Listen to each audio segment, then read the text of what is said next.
Nasunog ang 134 ka mga panimay sa Barangay Tejero, Cebu City. Samtang apektado ang 247 ka mga pamilya sa maong sunog. Sinico Sereno sa report.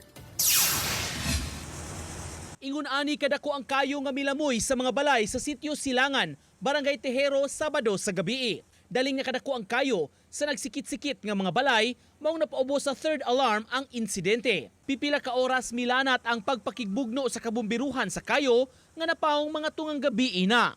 Pagkabuntag, kini ang dagway sa lugar na hitabuan. Halos dili na maitsura ang dapit. Matod sa mga residente, 2019 nasunugan na sab sila sa maugihapong lugar. Mga 7 years ra, karon April pud to, natabo. Karon Mayo. Sunog sad. Mao sa hinungdan, di nakakadagan kay ay di nakapanghakot kay ang hangin ba kusog kayo. Pagtanan ako diri sa bintana, di na matabang. Ang sunog ito kuno istorya nila nagsugod sa dito. Walay nakabantay. Diha na sila ning syagit nga ning ulbo ng kayo ba. So mato wala na gyud tabang. Ambot lang ang kapait. Utang beto tanan amo ang kuan baya ang among pagkasunog. Kanina ning kamot ikon sunog. Di pag ambon ako sa bintana dako naman kayo. Sa kadaghan sa mga naapektuhan, gibahin-bahin sa lain-laing evacuation sites ang mga biktima. Pipila kanila sa gym sa Barangay Tejero nga giokupahan sab sa mga fire victims sa miaging sunog ni adtong Enero. Hangtod ni atong weekend ra sila ug pabaliko na sa ilang lugar apan wa damha nga mupuli na sab diay ang lain nga mga fire victims. We are on the process of inviting possible witnesses aron makapangayuan nato katin-awan, no?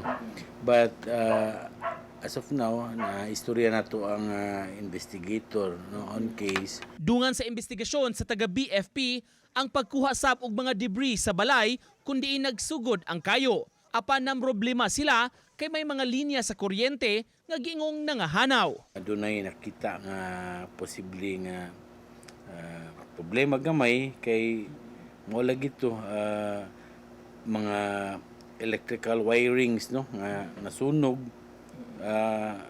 nahurot og kuan, nahurot og kawa, no, wanay di na maglisod ta og subay ug unsa gihinungdan sa sunog apan bisan pa man yana padayon nato mga investigator sa pagpanguykoy og dugang possible evidence. Samtang ipasusi ni Mayor Nestor Archival ang taho nga gipangkural ang agianan sa lugar, maong naglisod pagsulod ang mga fire trucks. Nagpaabot sab siya sa deklarasyon sa state of calamity para dugang ikatabang sa mga nasunugan. Ipaadto na ako sa DIWOP o sa City Legal Office ngano nga naay mga tawo nga nagkural din ha. Usa sa rason nganong di kasud ang atong mga katawan. The second thing is akong ipa-verify sa city assessor kung kinsa na ang yuta. Because we don't really know kung kinsay tag-iya because naa may private institution nga ilan nang gipamalit ang area unya ilang gikoral. Uban ni Godfrey Relien o Cleofer Lumayag, Nico Sereno. Balitang Bisdak.